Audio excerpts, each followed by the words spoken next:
আজকের দিনটা গেলে বাঁচি। আজকে কিন্তু মিস্ত্রিরা এসেছিল ঠিক সেই সকাল 6টার সময়। আজকে কিন্তু কন্ট্রাক্টেই কাজটা করবে, আর আজকে আমাদের বলেছে পুরো কাজটা যতটুকু বাকি আছে সবটাই করে দেবে।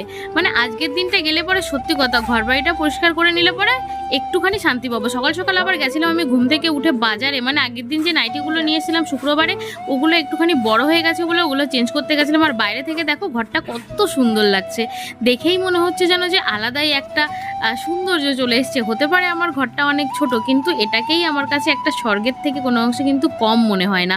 তো যাই হোক, বাজার থেকে আসার পরে আবার মিস্ত্রিদের দুপুরবেলা একটুখানি টিফিন দিয়ে দিচ্ছিলাম, মানে একটা পাউরুটি, কলা, লাড্ডু, মিষ্টি। যেহেতু ঢালাই করেছে বারান্দাটায় ওই জন্য এইটুকু টিফিন তো দিতেই হতো। আরও চাইলে পরে একটুখানি দেওয়ার ইচ্ছা ছিল, কিন্তু সামর্থ্য আমার এই মুহূর্তে তেমন ছিল না, যার জন্য আর দেওয়া হয়ে ওঠেনি। তো এই দেখো বারান্দাটা কত সুন্দর কমপ্লিট হয়ে গেছে। তো ওদের জন্য একটু খেতে দেওয়ার জন্য শশা কেটে নিয়েছিলাম, কি ওদের খেতে দেবো, তারপরে আমিও দুটো খেয়ে নিলাম। তো কেমন লাগলো বলো।